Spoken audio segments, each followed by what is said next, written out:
Guys, this is a Southern Fan Company Terra ceiling fan in polished brass with stencil blades. The Terra is my most sought after childhood fan. I don't know that you can arguably call it my favorite fan because I have so many different types of fans that I like. You know, I mean, how can I put this in the same category with a Gold Line or with a World's Fair, an Adapter? I mean, there's just so many variations on fans, you know. I could call this my favorite fan, but then when I have to install fans in my shop, you know, can't install these. So, I would say this is probably my favorite Zephyr variation. And it is my most sought-after childhood fan. I searched for years for these. Every time when I would go to a garage sale or a restore as a kid, and even as a teenager, I would cross my fingers there would be one of these there waiting. And there never was. I thought for sure if I just kept going, one would turn up. Never happened. Eventually I put an ad on the internet, and that's how I found some. Ironically, I did find one at a restore. Another collector actually alerted me to it. And I drove about 2 hours and picked it up, so that's pretty cool. My second most sought after would be the Island fans, and I wasn't quite as enthusiastic about looking for those. I never thought, oh my god, I hope one of those is there every time I went to a garage sale or a thrift store. But eventually I got frustrated with the fact that I had never seen one again, and started searching for them on the internet, and that's how I found those. And now, since then, I've found at least a couple of those at thrift stores, restores. So, and then probably my third most sought-after fan, which I still haven't found one complete, is these guys here.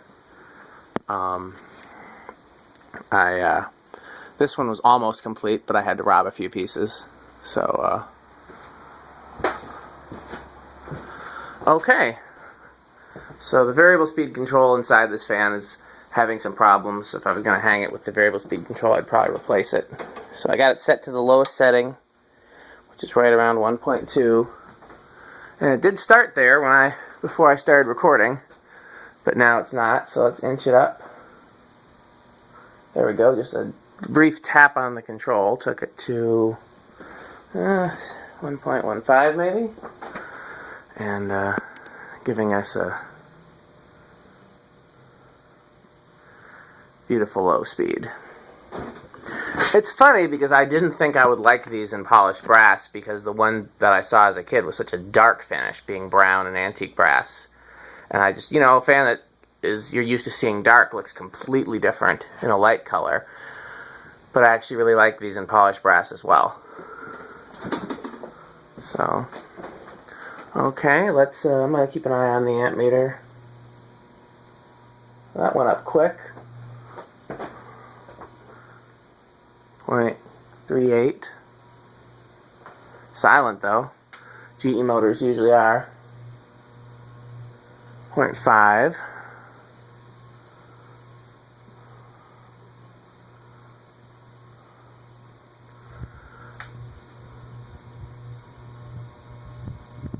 .7.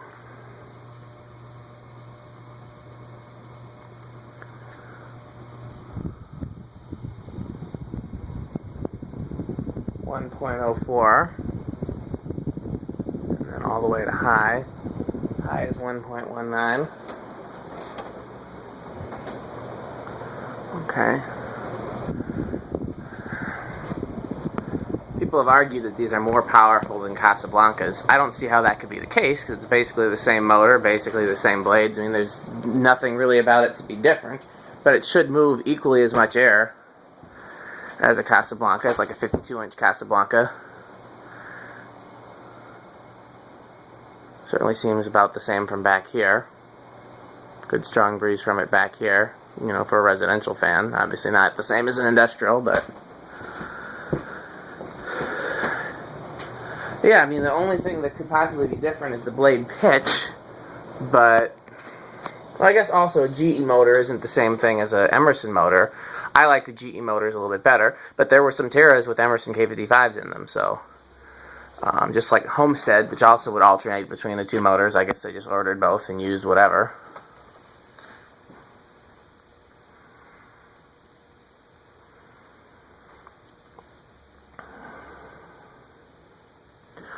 I did oil the bearings on this. Not sure how much they actually needed it. It was really stuck when I first got it, but it turned out to be, as is often the case with GE motor fans, it turned out to be the bushing between the stationary shaft and the rotating shaft that, you know, slides in at the switch housing. Unfortunately, they don't make, at least that I've found, bushings that fit those, so when that bushing is bad, I just end up removing it and then hoping that the switch housing is aligned. Hold on, I gotta sneeze. Bless me.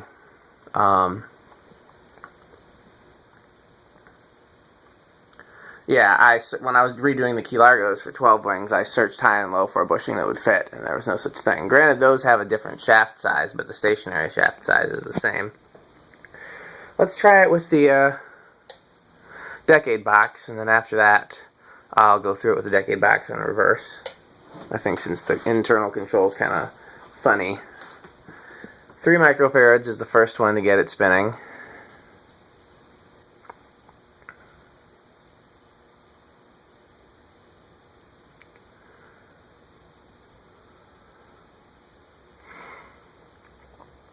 It's 0.16.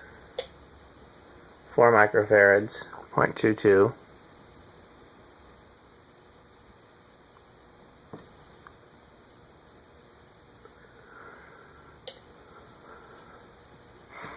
Five microfarads, 0.27. I had one of these installed in my bedroom when I lived in Virginia. It was white and brass with wood blades, and I had it on a wall control. I had it on a Newtone wall control, which was a 5, 10, 15 control. And I liked the range of speeds that it gave me. So this would have been my low. 6.33, 7.4,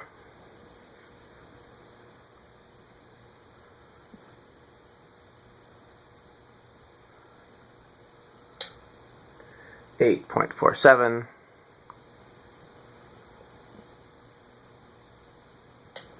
9.55, 10.63,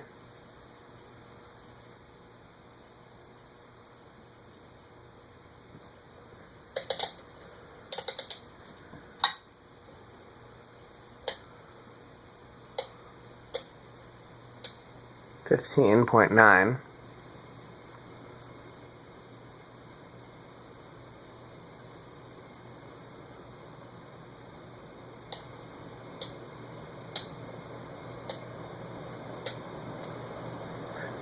20 takes us above our rated current, so we don't need to do that anymore. So I remember talking to somebody from Southern Fan Company when I was researching these, and I asked them, you know, about the changes that they made, because what they did is, it was a storm door company, and they were looking for something they could sell during the summer, because storm doors and storm windows mainly sold during the winter down south. And they had business was real dry in the summer, spring and summer. So they were, you know, and this was right around the time Casablanca Fan Company had just started to become really popular. This was, you know, 78 or so. And they said, well, we're going to start selling these. So one of the guys from the storm door company, I can't remember what it was called, went out and bought a Casablanca Zephyr. They brought it to the factory, and they took it apart and set it on a table and said, you know, here's what's involved in it. And they made a few minor changes, largely so that they, you know, wouldn't be accused of copying it exactly. I don't remember what the difference with the canopy came from.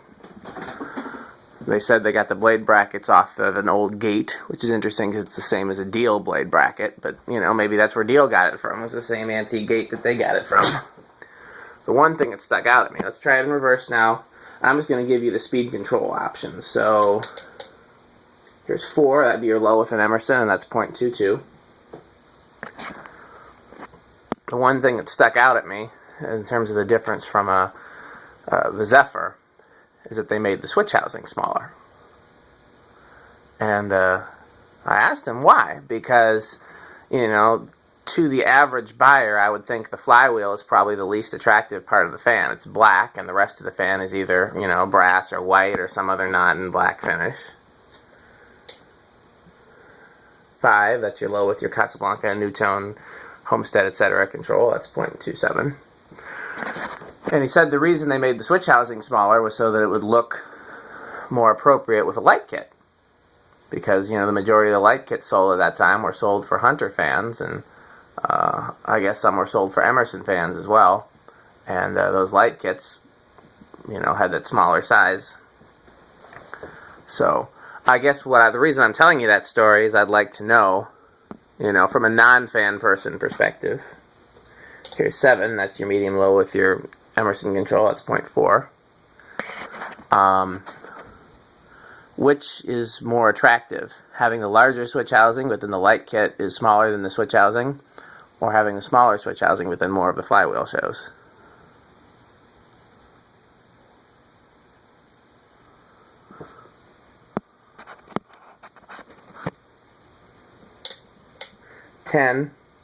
.63, this is your medium-low with your Casablanca control, and I count it as the same as medium-high with your Emerson control, even though technically that's 11, because with my decade box, my 10, because you know capacitors have tolerances, my 10 is on the high side of tolerance, and my 11 is on the low side of tolerance, so they're the same.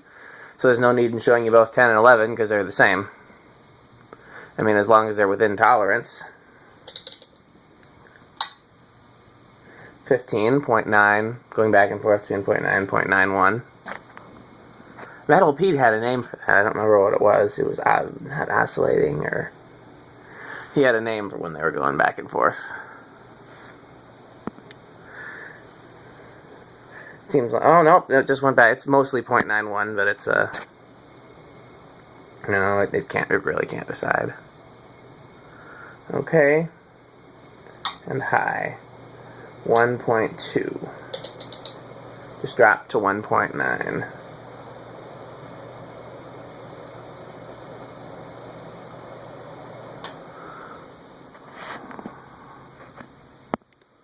A little bit of bearing noise, and again, it's entirely possible that the bearings were good before I oiled them. And I don't know. I tried oiling them before I tried removing the piece.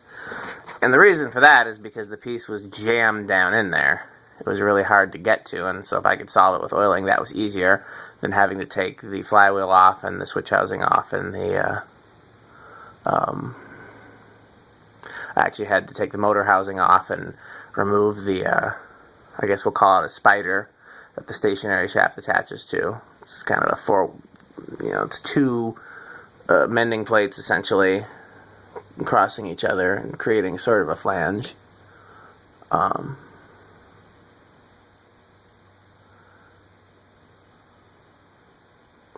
So yeah, it was quite involved in taking that piece off, but then sure enough, as soon as I did, then it spun like a top.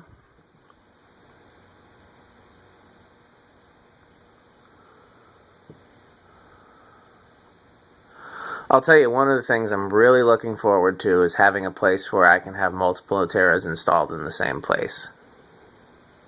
Maybe when I get a house. Got my eye on a house, although I don't know if I'm going to get it. Okay. I said I was going to start doing more often in the videos where I just shoot the fan from 0 to 100. Because people have asked me to do that. So we'll show that more.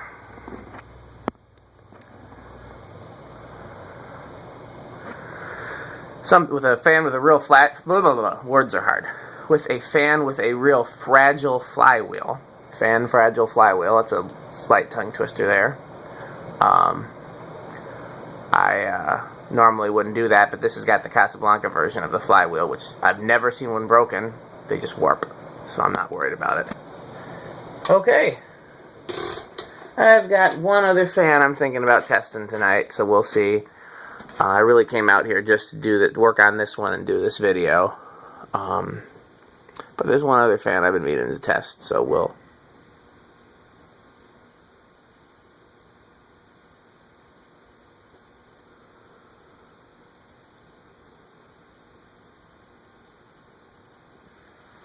see.